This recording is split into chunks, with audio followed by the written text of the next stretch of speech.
Hello guys नमस्ते। आज हामी चाहिँ अर्घाखाँची सिद्धगङ्गा नगरपालिका वडा नम्बर 14 को बौरीको कोलाचौर भन्ने ठाउँमा छौँ र आज हामी हजुरलाई चाहिँ मालारानीको भरमट चाहिँ गराउनेछौँ। स्पेसल्ली मालारानीको भरमट हुनेछ। यहाँबाट मालारानी भरमटमा के कस्ता दृश्यहरू देखिनेछन् सबै हजुरलाई देखाउनेछौँ। हजुरहरूलाई हाम्रोतिर यसलाई केतुकी भन्छन्। केतुकी त हुने केतुकी। यो मालारानी जाने बाटो हजुरलाई चाहिँ सबै अवलोकन गराउँछु। हजुरहरूलाई मालारानीको दृश्यहरू र यो तलतिर देखिने बुटोल कपिलवस्तु सबै लुम्बिनीहरू जगदीशपुर ताल लगायत चनौटा सब देख्न सकिन्छ। यहाँबाट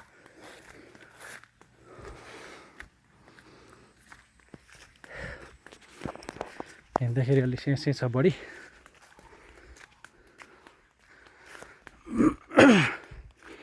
यसलाई नियालो भन्छन् हाम्रोतिर।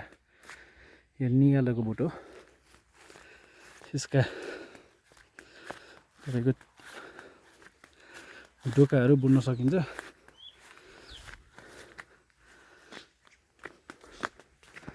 र यहाँबाट थोरै थोरै भ्यूहरू तल देख्न सकिन्छ।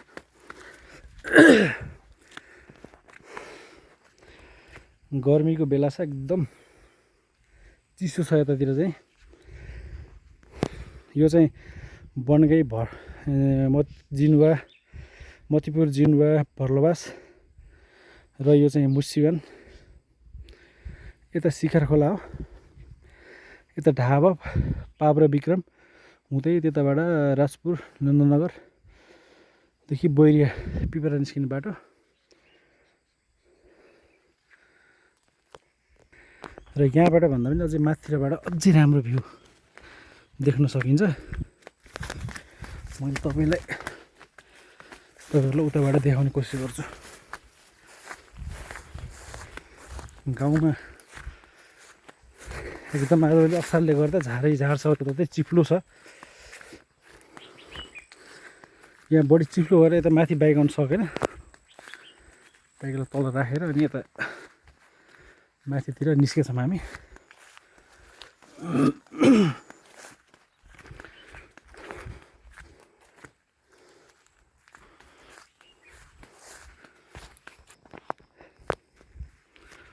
तपाईँलाई भनिसकेँ यो अर्घाखाँचीको सिद्धगङ्गा नगरपालिका वडा नम्बर 14 बौरी गाउँ हो।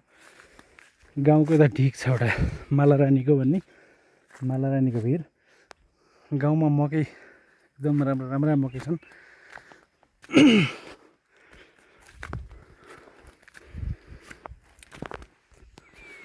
र चाहिँ यो बौरी गाउँको सबभन्दा सिरानमा त्यहाँ माइकाथान मन्दिर अवस्थित छ त्यहाँनिर। र यहाँबाट चाहिँ एकदम राम्रो भ्यू तल देख्न सकिन्छ। हामी चाहिँ मेस्सी फ्यान हो।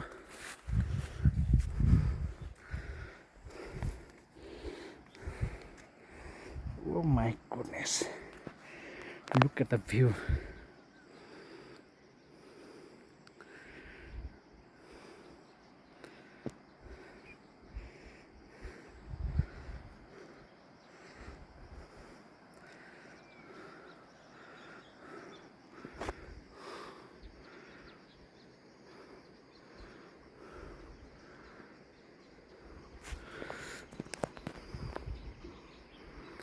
ल यही मालारानीको भिर। ल गाइज